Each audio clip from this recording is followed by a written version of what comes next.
شروع اللہ کے نام سے جو بڑا مہربان نہایت رحم والا ہے۔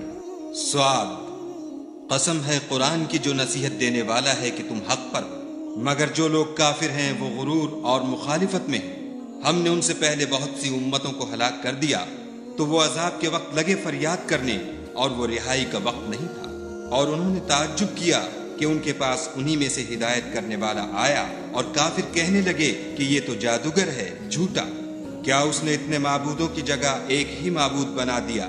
یہ تو بڑی عجیب بات ہے۔ تو ان میں جو معزز تھے وہ چل کھڑے ہوئے اور بولے کہ چلو اور اپنے معبودوں کی پوجا پر قائم رہو، بے شک یہ ایسی بات ہے جس سے تم پر شرف و فضیلت مقصود ہے، یہ پچھلے مذہب میں ہم نے کبھی سنی ہی نہیں، یہ بالکل بنائی ہوئی بات ہے۔ کیا ہم سب میں سے اسی پر نصیحت کی کتاب اتری ہے؟ نہیں، بلکہ یہ میری نصیحت کی کتاب سے شک میں ہیں، بلکہ انہوں نے ابھی میرے عذاب کا مزہ نہیں چکھا۔ کیا ان کے پاس تمہارے پروردگار کی رحمت کے خزانے ہیں جو غالب اور بہت عطا کرنے والا ہے؟ یا آسمانوں اور زمین اور جو کچھ ان میں ہے ان سب پر انہی کی حکومت ہے، تو چاہیے کہ رسیاں تان کر آسمانوں پر چڑھ جائیں۔ یہاں شکست کھائے ہوئے گروہوں میں سے یہ بھی ایک لشکر ہے۔ ان سے پہلے نوح کی قوم اور عاد اور میخوں والا فرعون اور اس کی قوم کے لوگ بھی جھٹلا چکے ہیں، اور سمود اور لوط کی قوم اور بن کے رہنے والے بھی یہی وہ گروہ ہیں۔ ان سب نے پیغمبروں کو جھٹلایا تو میرا عذاب ان پر آ واقع ہوا، اور یہ لوگ تو صرف ایک زور کی آواز کا جس میں شروع ہوئے پیچھے کچھ وقفہ نہیں ہوگا انتظار کرتے ہیں، اور کہتے ہیں کہ اے ہمارے پروردگار ہم کو ہمارا حصہ حساب کے دن سے پہلے ہی دے دے۔ اے پیغمبر صلی اللہ علیہ وآلہ وسلم، یہ جو کچھ کہتے ہیں اس پر صبر کرو، اور ہمارے بندے داؤد کو یاد کرو جو صاحب قوت تھے اور بے شک وہ رجوع کرنے والے تھے۔ ہم نے پہاڑوں کو ان کے زیر فرمان کر دیا تھا کہ صبح و شام ان کے ساتھ خدائے پاک کا ذکر کرتے تھے، اور پرندوں کو بھی کہ جمع رہتے تھے، سب ان کے فرما بردار تھے، اور ہم نے ان کی بادشاہی کو مستحکم کیا اور ان کو حکمت عطا فرمائی اور خصومت کی بات کا فیصلہ سکھایا۔ بھلا تمہارے پاس ان جھگڑنے والوں کی بھی خبر آئی ہے جب وہ دیوار پھاند کر اندر داخل ہوئے؟ جس وقت وہ داؤد کے پاس آئے تو وہ ان سے گھبرا گئے۔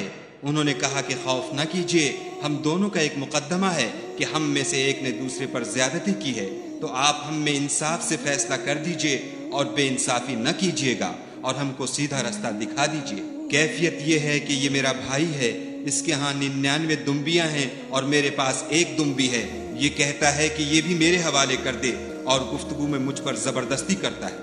انہوں نے کہا کہ یہ جو تیری دمبی مانگتا ہے کہ اپنی دمبیوں میں ملا لے، بے شک تم پر ظلم کرتا ہے، اور اکثر شریک ایک دوسرے پر زیادتی ہی کیا کرتے ہیں۔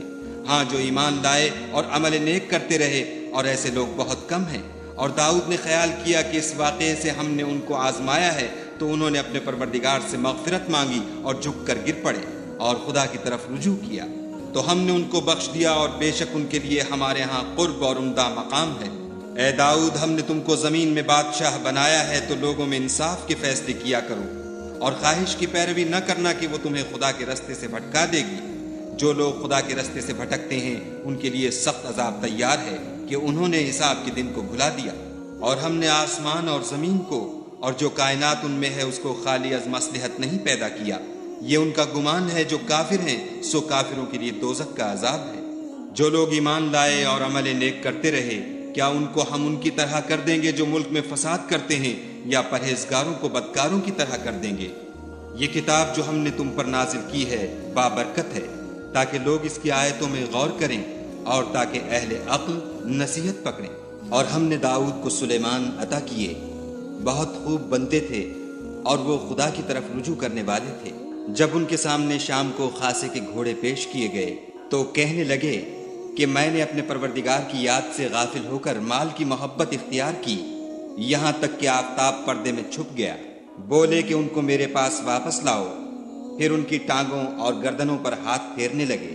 اور ہم نے سلیمان کی آزمائش کی اور ان کے تخت پر ایک دھڑ ڈال دیا، پھر انہوں نے خدا کی طرف رجوع کیا اور دعا کی کہ اے پروردگار مجھے مغفرت کر اور مجھ کو ایسی بادشاہی عطا کر کہ میرے بعد کسی کو شایع نہ ہو، بے شک تو بڑا عطا فرمانے والا ہے۔ پھر ہم نے ہوا کو ان کے زیر فرمان کر دیا کہ جہاں وہ پہنچنا چاہتے ان کے حکم سے نرم نرم چلنے لگتی، اور دیووں کو بھی ان کے زیر فرمان کیا، یہ سب عمارتیں بنانے والے اور غوطہ مارنے والے تھے۔ اور اوروں کو بھی جو زنجیروں میں جکڑے ہوئے تھے۔ ہم نے کہا یہ ہماری بخشش ہے، چاہو تو احسان کرو یا چاہو تو رکھ چھوڑو، تم سے کچھ حساب نہیں ہے، اور بے شک ان کے لیے ہمارے ہاں قرب اور عمدہ مقام ہے۔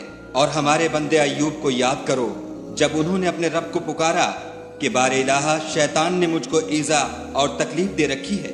ہم نے کہا کہ زمین پر لات مارو، دیکھو یہ چشمہ نکل آیا، نہانے کو ٹھنڈا اور پینے کو شیریں، اور ہم نے ان کو اہل و عیال اور ان کے ساتھ ان کے برابر اور بخشے۔ یہ ہماری طرف سے رحمت اور عقل والوں کے لیے نصیحت تھی۔ اور اپنے ہاتھ میں جھاڑو لو اور اس سے مارو اور قسم نہ توڑو، بے شک ہم نے ان کو ثابت قدم پایا، بہت خوب بندے تھے، بے شک وہ رجوع کرنے والے تھے۔ اور ہمارے بندوں ابراہیم اور اسحاق اور یعقوب کو یاد کرو جو قوت والے اور صاحب نظر تھے۔ ہم نے ان کو ایک صفت خاص آخرت کے گھر کی یاد سے ممتاز کیا تھا، اور وہ ہمارے نزدیک منتخب اور نیک لوگوں میں سے تھے۔ اور اسماعیل اور الیسع اور ذوالکفل کو یاد کرو، وہ سب نیک لوگوں میں سے تھے۔ یہ نصیحت ہے اور پرہیزگاروں کے لیے تو عمدہ مقام ہے۔ ہمیشہ رہنے کے باغ جن کے دروازے ان کے لیے کھلے ہوں گے، ان میں تکیے لگائے بیٹھے ہوں گے، اور کھانے پینے کے لیے بہت سے میوے اور شراب منگاتے رہیں گے، اور ان کے پاس نیچی نگاہ رکھنے والی اور ہم عمر عورتیں ہوں گی۔ یہ وہ چیزیں ہیں جن کا حساب کے دن کے لیے تم سے وعدہ کیا جاتا تھا۔ یہ ہمارا رزق ہے جو کبھی ختم نہیں ہوگا۔ یہ نعمتیں تو فرما برداروں کے لیے ہیں اور سرکشوں کے لیے برا ٹھکانہ ہے، یعنی دوزخ جس میں وہ داخل ہوں گے، اور وہ بری آرام گاہ ہے۔ یہ کھولتا ہوا گرم پانی اور پیپ ہے، اب اس کے مزے چکھیں۔ اور اسی طرح کے اور بہت سے عذاب ہوں گے۔ یہ ایک فوج ہے جو تمہارے ساتھ داخل ہوگی، ان کو خوشی نہ ہو، یہ دوزخ میں جانے والے ہیں۔ کہیں گے بلکہ تم ہی کو خوشی نہ ہو، تم ہی تو یہ بلا ہمارے سامنے لائے ہو، سو یہ برا ٹھکانہ ہے۔ وہ کہیں گے اے پروردگار جو اس کو ہمارے سامنے لایا ہے اس کو دوزخ میں دونا عذاب دے۔ اور کہیں گے کیا سبب ہے کہ یہاں ہم ان شخصوں کو نہیں دیکھتے جن کو بروں میں شمار کرتے تھے؟ کیا ہم نے ان سے ٹھٹھا کیا ہے یا ہماری آنکھیں ان کی طرف سے پھر گئی ہیں؟ بے شک یہ اہل دوزخ کا جھگڑنا برحق ہے۔ کہہ دو کہ میں تو صرف ہدایت کرنے والا ہوں، اور خدائے یکتا اور غالب کے سوا کوئی معبود نہیں۔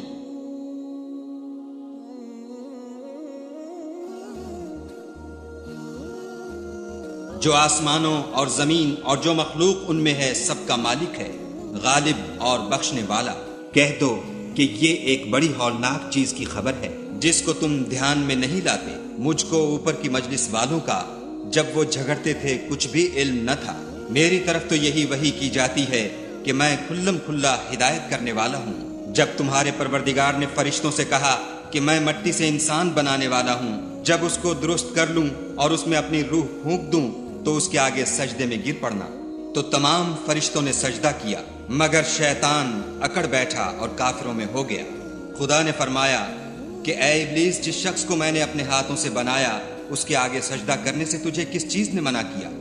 کیا تو غرور میں آ گیا یا اونچے درجے والوں میں تھا؟ بولا کہ میں اس سے بہتر ہوں کہ تو نے مجھ کو آگ سے پیدا کیا اور اسے مٹی سے بنایا۔ کہا یہاں سے نکل جا، تو مردود ہے، اور تجھ پر قیامت کے دن تک میری لعنت پڑتی رہے گی۔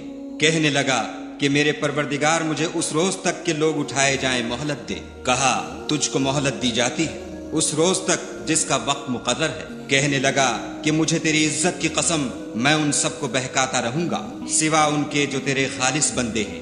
کہا سچ ہے اور میں بھی سچ کہتا ہوں کہ میں تجھ سے اور جو ان میں سے تیری پیروی کریں گے سب سے جہنم کو بھر دوں گا۔